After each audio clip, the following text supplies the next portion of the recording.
Good morning and welcome to Foresight Friday at NIOSH. My name is Sarah Felkner and I'm the Associate Director for Research Integration and Director of the Office of Research Integration at NIOSH.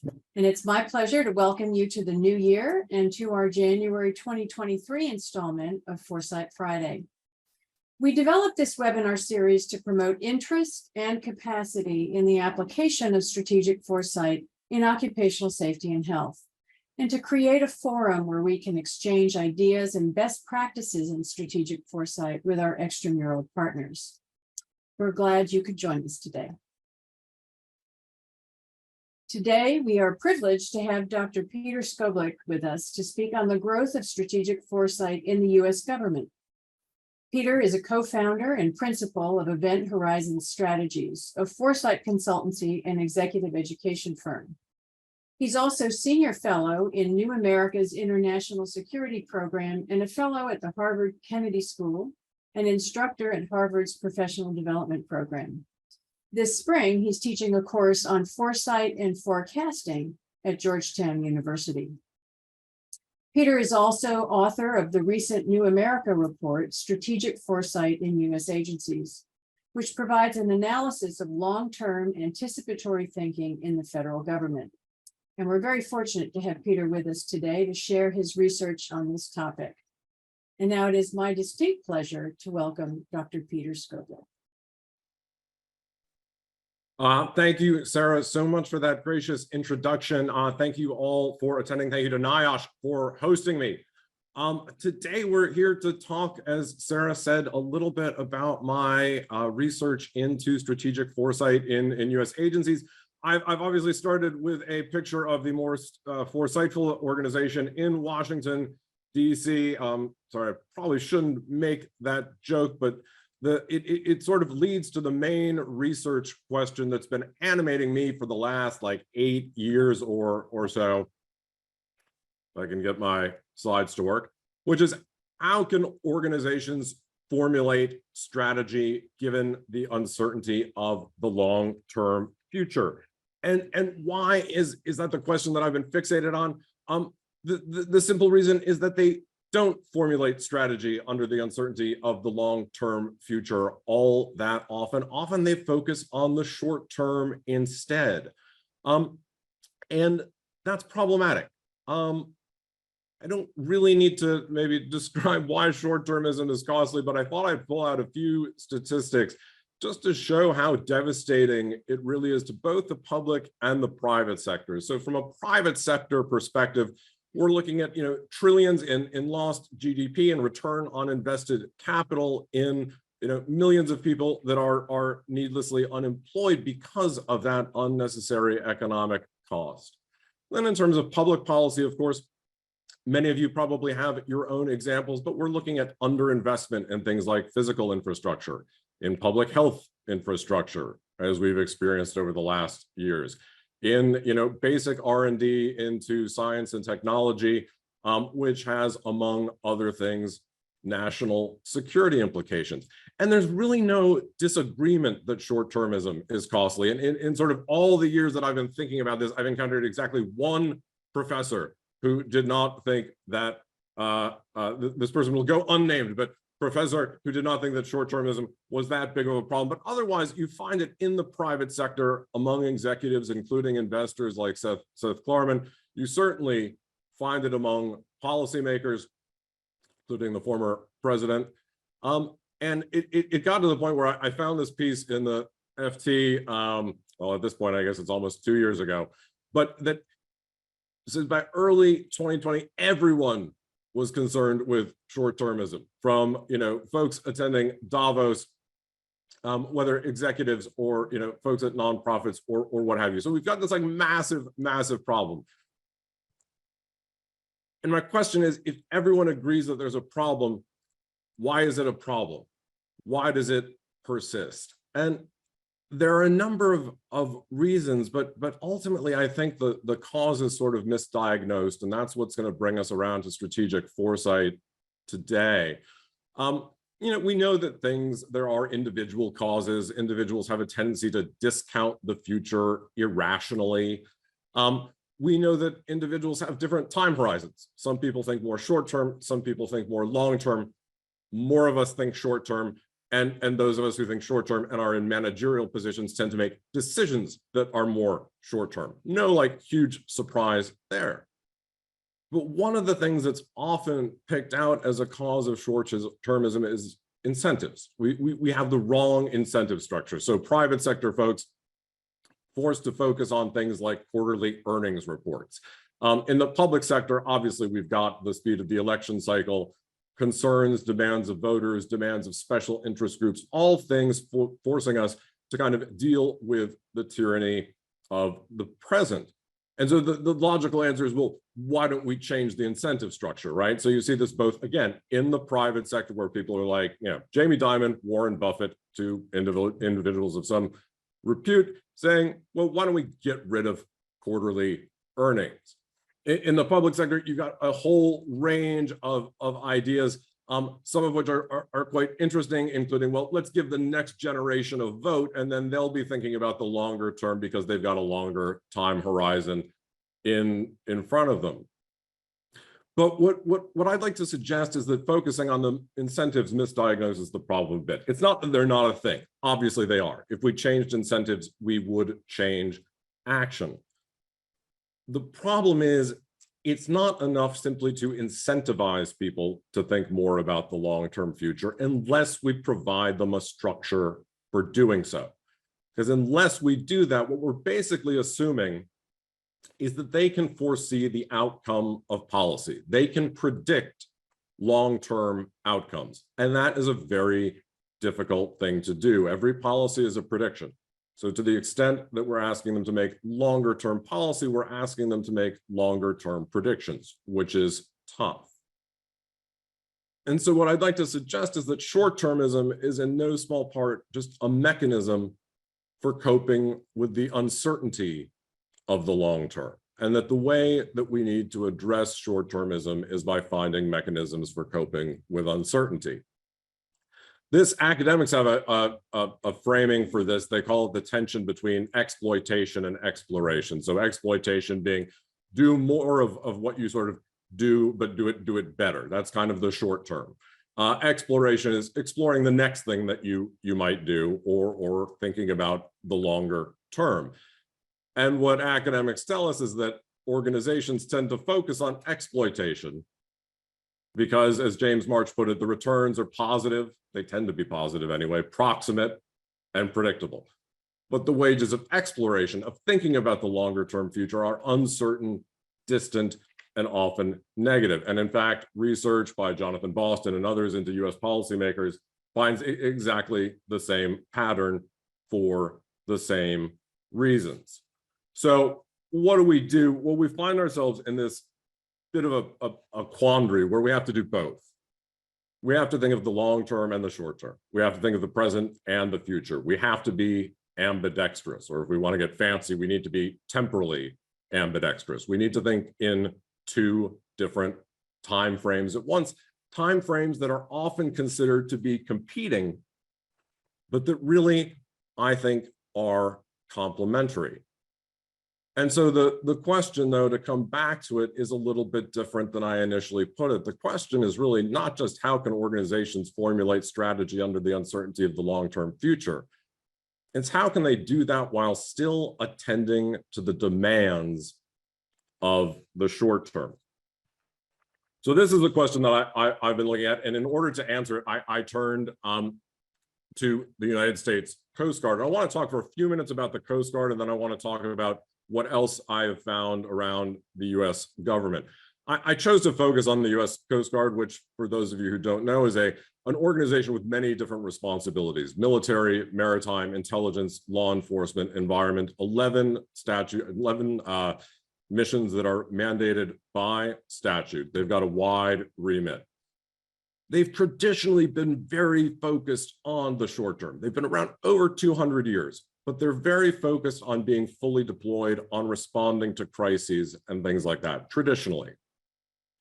There's this ingrained culture of responsiveness, and it's something that you would have thought was difficult to change. not only because missions mandated by statute, but also budget determined by Congress, as is the case throughout government, but it's also a military organization. It's hierarchical. Change does not necessarily come easily, and yet it did. In 1998, under the leadership of Admiral James Loy, the Coast Guard developed a strategic foresight program, specifically a scenario planning program, initially called Project Longview, and then dubbed Project Evergreen.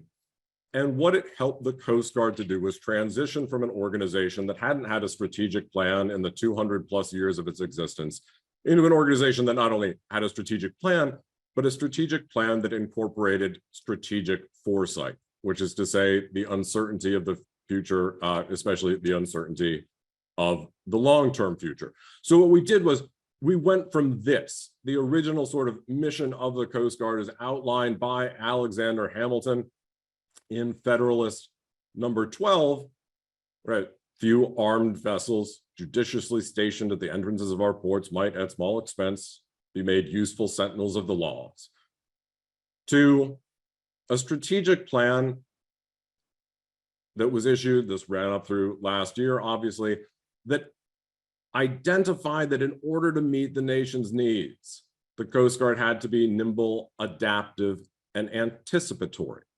It had to think about what was coming next, and an integral part of that was Project Evergreen. I could talk about Evergreen for a long time, but suffice it to say that Evergreen has been a scenario planning process that's run through many different cycles, continuous cycles of strategic renewal, where the Coast Guard sets about sensing driving forces of change in the environment, thinks about the alternative futures that combinations of those forces could yield, a range of plausible futures that the Coast Guard might encounter, workshopping strategies to deal with a range of those futures, and then, of course, the trick, actually implementing the insights that come out of that. So as I sort of wrapped up a deep dive into the Coast Guard, there were three findings that I wanted to highlight that I came away with. The one was that strategic foresight helped the U.S. Coast Guard by giving people tools for how to think about the future. Remember, I said that if you just sort of give someone the remit of, hey, think more about the long-term future, you're going to get a bit of a deer in a headlights response because we don't know how to cope with uncertainty that well. That's why we turn to short-termism. That's why I said short-termism is kind of a coping mechanism for dealing with uncertainty. But if you give people the structure that comes with many strategic foresight tools like scenario planning, you can break down the uncertainty of the future, as they did here in the first iteration of Evergreen, actually Project Longview, where they identified 4 drivers of change, combined those to create 5 different worlds, and then came up with 10 robust strategies, things they thought the Coast Guard would benefit from doing no matter which of those futures materialized, or even if just aspects of those futures materialized. So there was a tool how to think about the future in a structural sense. What do we actually do if someone tells us, think more about the future? But perhaps more interestingly is it changed how the Coast Guard thought about the future, not just in a structural sense, like who's going to sit around a table, what are we going to talk about, but changed how they thought about the future in a cognitive sense, which may sound a little redundant, but that's what happened. So the folks that I talked to responded that participating in strategic foresight exercises via Longview and Evergreen helped them think differently. It gave them a framework, a process, a tool. It added to the intellectual arsenal by which they could cope with uncertainty. And so I was talking to one gentleman during the course of my research, the Master Chief Petty Officer of the U.S. Coast Guard Reserve, and he said to me, it's funny, I was sitting here in my office this morning talking about 25 years from now, what are the reserves going to look like? And his interlocutor had also been through Evergreen. And so Master Chief Petty Officer Williamson said he was an Evergreen guy. I would never have been able to talk to him about 20, 25 years down the road because I just wouldn't have understood how to think that way had it not been being part of a couple of evergreens. So Evergreen provided a new cognitive tool, and we can disaggregate this actually. Sort of how the Coast Guard thought about time, the future, the long term before Longview and Evergreen. And what we tend to see, or what I tended to see anyway, was that the conception was of a single future, one that could, in theory, be predicted, but a bit of a deterministic element to it. Very little control, very little agency. And so what we do is we develop elaborate plans for the future that we expect, that predicted single future. We do that in a fairly linear fashion by extrapolating from the present. And we always are keeping in mind that any time, resources, whether it's money, personnel, what have you, that we spend thinking about the future and dealing with it is competing with the demands that we have in the present. Fast forward a bit to afterward. And what do we see? We see different responses when we talk about the same things. So instead, we start hearing that there are multiple possible futures. Those futures are uncertain, but we actually have some control over them. And what we can do are pursue these robust strategies, preserve some optionality, aim for future proofing, bit of a high bar, but we can do what we can.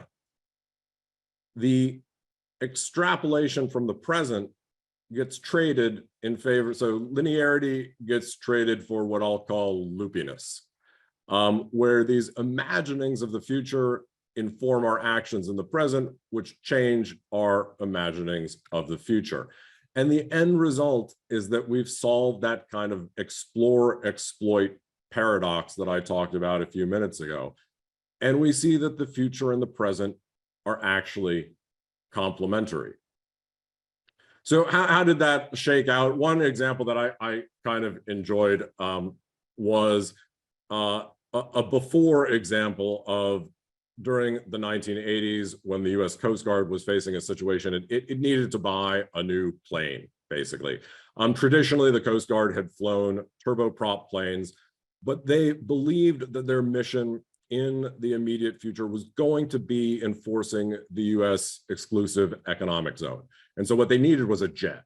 They needed something that could fly out fast, interdict anybody violating the EEZ, and then fly back, quickly.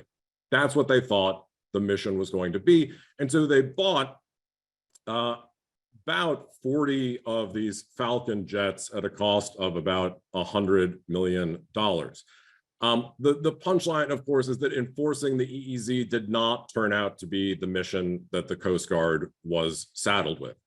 And although they have been flying these planes, or were flying these planes for the life of the plane, multiple decades, the next plane they wound up buying was, in fact, another turboprop plane.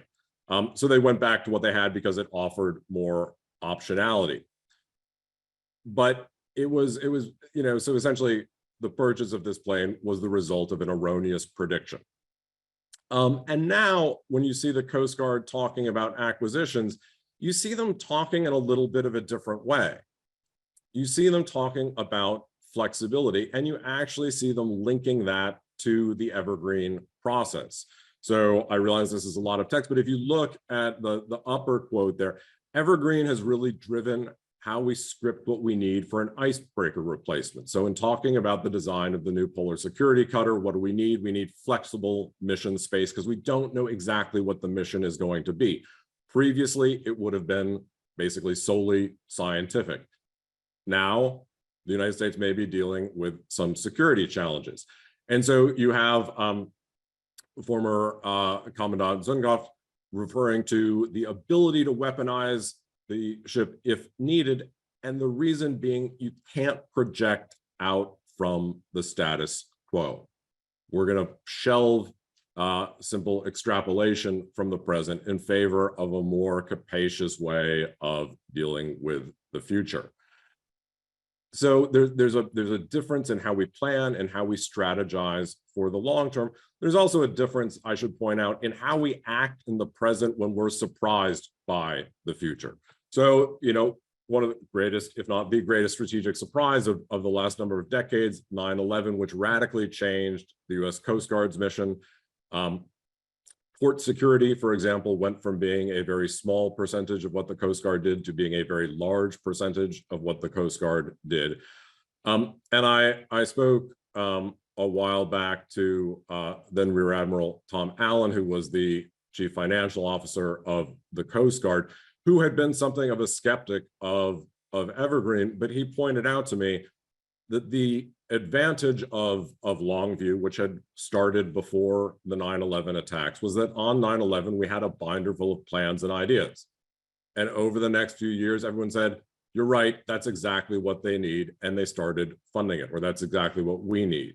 And so as the Coast Guard budget tripled or quadrupled, as the organization grew, as it changed organizational homes, the new Department of Homeland Security, the Coast Guard was able to adapt.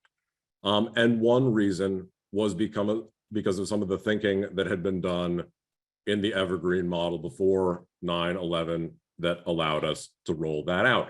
So we sort of see strategic foresight as what you might call like cognitive advance work.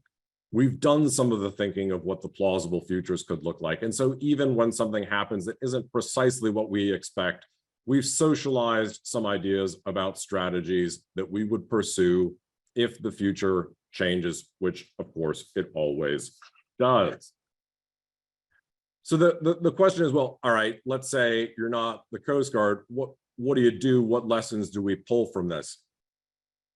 One lesson that I pulled, and this may not surprise those of you who have tried to institute foresight in your organization, is that top leadership support really is key, at least at the start. It is very important to have champions. That said, one interesting thing about the Coast Guard is after a certain period of time, the initiative developed its own momentum. It developed bureaucratic inertia in the best possible sense of the phrase, where the more people that went through the exercise, the more people you had within the organization who were familiar with foresight. And so even when top leadership support waxed or waned over the course of the last 20 plus, nearly 25 years at this point, Evergreen persisted. It was able to persist. It did that for a number of reasons, including the efforts of small number of individuals running Evergreen, but there was enough institutional support to allow it to stay afloat, if you'll pardon the pun. Another thing is hire experts when needed. Sometimes I think there is a pause within organizations that we do it, we just don't know how. And it's okay to reach outside the organization. And that's what the Coast Guard did in reaching out to the Future Strategy Group, a consulting firm. That said, you also want to build capacity within the organization, not only to support the exercise, but to make sure that it doesn't just become a one-off bit of shelfware that we've held an exercise. We have some write-ups from some scenarios. We might even have a strategic plan, but we don't carry through with it. If you don't have obviously capacity within the organization to carry out the things that you've come up with for your strategic plan, it's going to be a little bit less worthwhile. And then finally, I would just point out that one of the points of resistance is how do we know this is going to be worth it? What's the ROI? What's the return on investment? How can you prove to me that what we spend, we will redeem?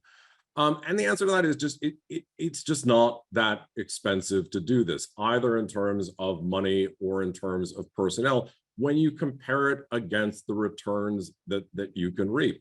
So for example, if you are planning a major procurement, that's, tens of millions, hundreds of millions of dollars, possibly even more. Having a bit of a sense of what the range of plausible futures are can be enormously worthwhile. Meanwhile, outside of the United States Coast Guard, I took a look at foresight in the US national security establishment more generally. And just, quickly, the thing that I found was was that, to some extent, where I'd expect to find the most foresight, I found less of it than I would have expected.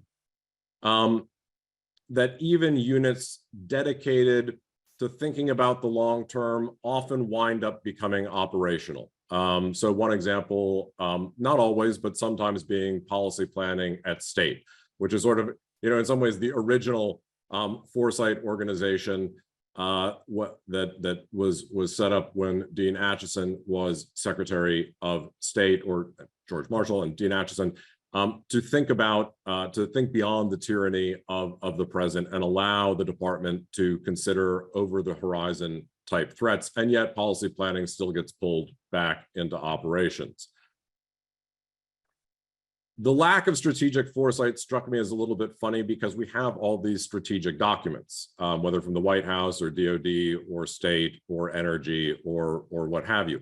And yet those strategic documents often aren't foresightful in the sense they don't always link future thinking about plausible futures to a range of possible actions in the present. You don't get that sense of complementarity. You get a little bit of competition instead. Often, what is considered foresight is really more contingency planning instead of something like scenario planning. So it's often planning for a previously imagined, well-defined future rather than an uncertain one or a range of futures. And there are reasons for that. There are necessary planning reasons for that. But it also means we end up focusing on the thing that may not be the thing we need to actually focus on. So the obvious example is that we have been focused quite heavily on China for some time, and we will be for some time. In the midst of all that, Russia invaded Ukraine, and the rest of the national security establishment, had been thinking that Russia's not the next big threat. China is. Whether that's right or wrong, we will find out. But there was obviously another situation that we had to deal with. So there's not as much foresight where I might have expected to find it. The good news is that there is a lot of foresight elsewhere throughout the US government.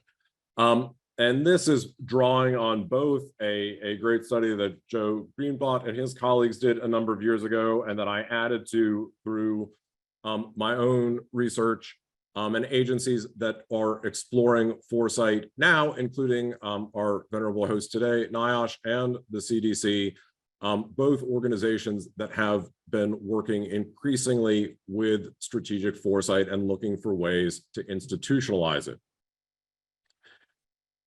So where are we going from here? Because the one thing is that while this is a great list of organizations, they tend to be linked only informally through things like the Federal Foresight Community of Interest, which is a remarkable tool for doing that, and without which I expect we would have far less foresight than we do now. But how do we take things to the next level where there's perhaps more formal coordination across the US government?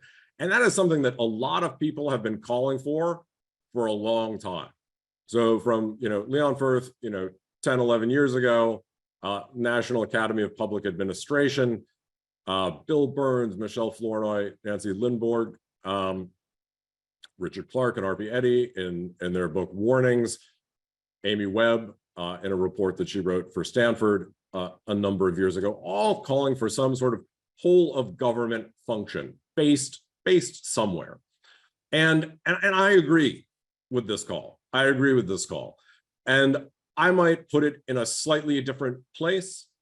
My thought was to establish a President's Foreign Advisory Board, similar in format to, let's say, the President's Intelligence Advisory Board, where you have a direct line to the President. So you have your champion, as it were. You are able to avoid operations because there's no bureaucracy for you to get pulled into operations. Your only responsibility is foresight. You're able to make policy recommendations. So unlike the intelligence community with the Global Trends Report, which is often held up rightly as an example of great strategic foresight, but the intelligence community is not supposed to be making policy recommendations. Here, you could be linking actually foresight to action. So remember, linking the future to the present. Often there are calls to put a body like this in something like the NSC, but of course, the problems and challenges and opportunities of the future are not only foreign, they're not only national security challenges, they're also domestic challenges. And the idea here would be to rotate in staff from a variety of different agencies throughout the executive branch so that you could start to build this cadre of folks, much like the Coast Guard built internally, but throughout the United States government that knew one another, that had worked with one another, that then went back to their home agencies after, let's say, a detail, and were able to bring foresight to their agencies, or at least become a voice for it.